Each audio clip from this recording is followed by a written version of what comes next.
Loite ho Leiset chunga hen Ganhing ki chat ta he ana dim se jengen ki chat umpen chu ipi ham tin ki dong hen lang hele ei ho hen nga pi ole gul ai la wai le pi chale dang isei diu a hen a hin lai cho sang ana sa tuni nu kha isei diu hi ata sa onyau cha he en hi cho to ki te thei pon a hin la a hat naw ai la wai a bol the naw a gu hi cho sang a chon anana sa in hi tuni nu kwa hi Leiset chunga Ganhing ki chat ta lin ta hi an jeng rong le hi chilin ta ho sanga neu klik ki chat zo ho thu he phabit pi kain sei ki ding he en thusima hulu lo se zon chan ge lelen na ngai win lang video he phan sa hele no loina goal na group zone ho a nan son ki ding in zong ka hin tem ki nei ama sa pen number 10 a hen caterpillar a kitien hi chigan hing veleo chen sama gi su to abang jingen alim jong he neu hle jingen alim aneu dan hi ipi bol ko le jong ki lompon a hin la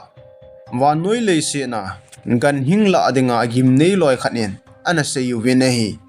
hi chigan hing hi mi hi ma dinga ki chat keu se helowen Ganhing dang adinga jong ki chat ta kha chu ne hi en ki chat na na don hi amul hi a hi en hi chule hi chigan hing hi aha na pen hi thing do a helwa le thing go ba ho khun aha ji ne hi hi chigan hing hi mi hi ma dinga ki chat na dan a sei na wa chun Ganhing atu khu law khun amul vom hi abe en omen hi ju ko ki khoi kha a hele pha chom kha zo ten le agu a poison khun mihim ta sa a lo dim jing ji etin ana se yowen tu hol hon a sei be na wa chun hi chigan hing ki tong kho ho chun a ki to kha naw ma ha chu a bol se su jengin hi ju ko a ha kho na le a pet pe nin agu hu mihim ta sa a lo jing ji etin ana se yowen a gimnei dan hin na satta in ana se yowen hi tu hol hon a sei be na wa chun hi chigan hing ne ki to kha hele a pe na hospital len ta mun na zo jeng anga ye tin ana sei win a hi aji chu hi chi ki to kha a hele mi ma dinga chu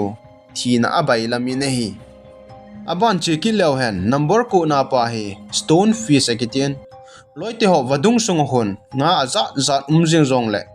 tuni nu kwa sei deu stone fish pen hi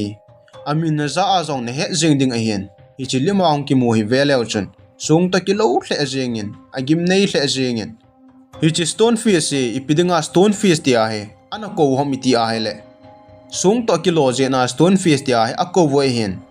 ai la stone fish ong hi azat ni ana ki ne na hi hi chi stone fish agim nei dan hi tuino hin hi ti hin jin sung ham i pham zo a ke ji ta pon te ka na mi him khanen hi te ai achut kha dinga hi ta le ami pe agan dan ni 0.5 second ka en apet mane tin ana se yu win hi hi chi mi ape hi agu ana sat dan hi mi hemin anat pi adam mo pi ai lawa hele athi pi jong an ta ye tin jong ana se yu win hi hitita agim nei hle jeng wanga hen Japan le China mi ho khon aman nu win aki hu nu win ane ji u win hi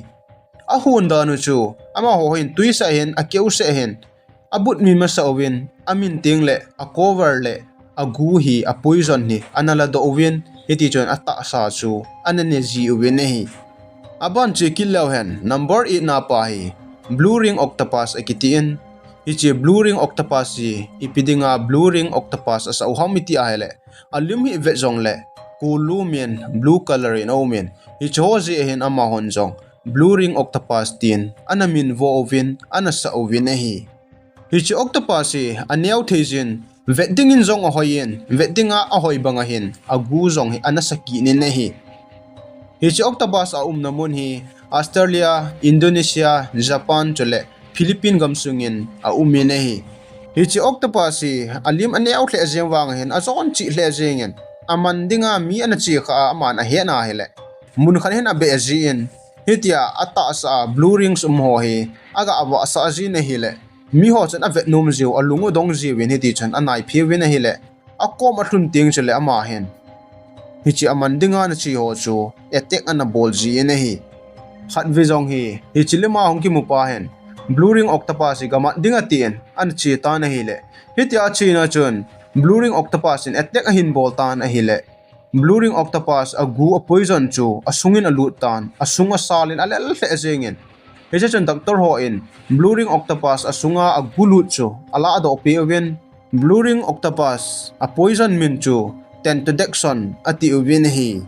ama hona sei be na wachon hi chi blue ring octopus in mi khana ete kha ale mi khana ko na mi som ni le mi gup chan hi a thizo we tin jong ana sei ki no vin hi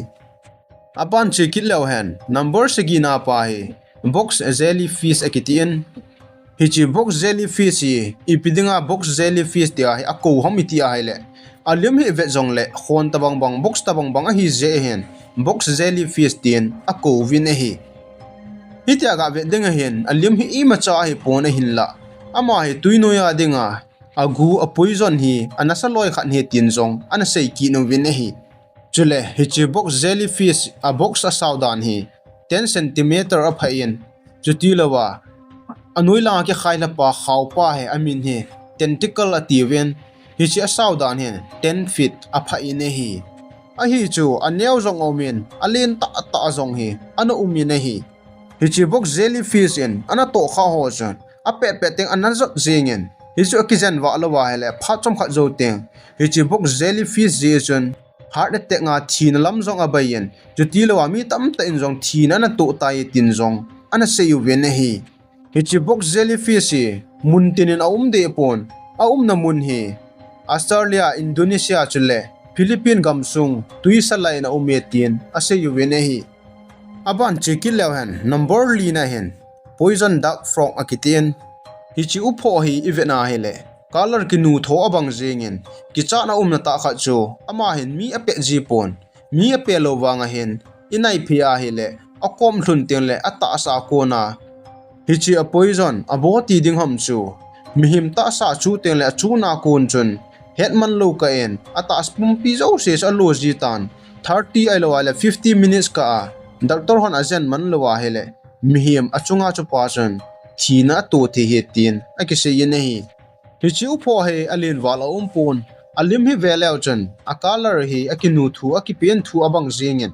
akalar ang hi achom chom aumen ama hi tima na hi le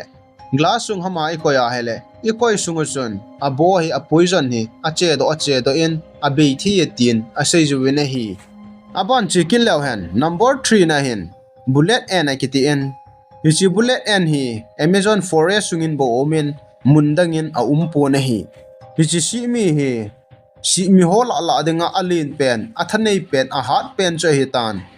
a saudan hi 4 cm a pha ene hi hi chi si mi hi avom zong o umin a san zong o umin agu anat dan a gimnei dan hi si mila adenga anasa pen che hin Ganhing phabip sangin zong anasa ki nen mi Apekhah hele Apekhah cho wang si na hele thina zong a to pai jeng thei chu ai ki ne na hi hi chi si mi bullet and akiti na ji chu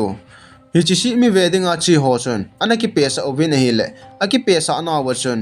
agu anat dan a ha dan chu mei changa ki kam ki bang jeng a tiwin hi chi ji chun bullet and tin anamin vo ovin hi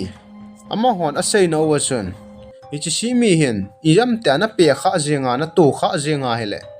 na Apekhah tenga pet nin lo in del pai jengin ahi lo wala thina na to the he tin ana sei win hi aban chikil lo hen number ni na pa hi giant centipede na kiti in hi chi giant centipede hi keng tam hola anasa pen agu hat pen chu an hi ki ni ne hi chi keng tam hi ken jong ka mu kha in ei ho ga min jong o min nang hon jong na mu kha de wa hin ahin la hi chi lima hung ki mu hi to ei ho ga ma umpa hi akibang pon ei ho ga ma pa ni ma cha bol thei pon hi chi wang hin mi Apekhah hele Apekhah chu paralyze a chu jeng ye tin an se yu win hi hi chi keng tam a saudan hin in chi som le ni a hi lawale in chi som langa a phai ne hi hi chi Ganhing hi awa zong o min awa hon jong lin ta tain anawa do win thu khul thim hon a sei no wa chun hi chi Ganhing hi agil kil pha teng le Ganhing lien thim ho gul ho kisan jong hi anan dem pon ana that jeng ji atin a sevin ama hon a sei no wa chun hi tia Ganhing ho a tha yeng thia hele mihim ho dinga jong ki chat ta cha hi en mihim ho Apekhah hele mihim ho sunga a poison hi alut teng chule mihim ta sa sunga thisan chi hi akibon ji tan mihim dinga heart attack chi na lam abai tin ana sei yu win hi aban chi kilaw hen number 1 na pa hi death stalker scorpion ai kitian hi chi de staircar scorpion hi aina web mi te ding a hi en hi chi aina web hi gul gu sangin zo anasa zo ena hi chi aina web hi America Asia ena kimu en hi chi lai muna akimu hola chon aniaw jep khan hi anom ki nen hi chi aniaw jep pa saudan hen in chi thumbo apha ena hi chi aina web hi aniaw wanga hen ama sanga lin ho sangin agu he anasa en koi hele chapang hen lang upa hen lang koi hele Apekhah² chu akizen wa alwa hele thi pai jing chu a hi ena hi tia chu mi Apekhah hele 40 ai lawa hele 50 minutes ka low in a thut manwa hele awang phat le dam do zo win tin awang si na hele dam do zo loading chu a hi ena hi tia gimnei le jing wanga hin doctor ho khul hon sei na wa chon ama agu a poison hi cancer na ho dingin dam na hi etin lovin apang etin a sei zu win hi loite ho tuni ni kho a Ganhing gimnei phape pi in sei naw hi chan hin ki chai tan chule number 6 le number 5 chu ka hin jaw sa lo monga hi in he thim dung win ka hin ti mo ve video zone chan hin be jo se na bon chaw chung ki pa thu ka hin sein video tha ahung ki taka sen ananga jingoi te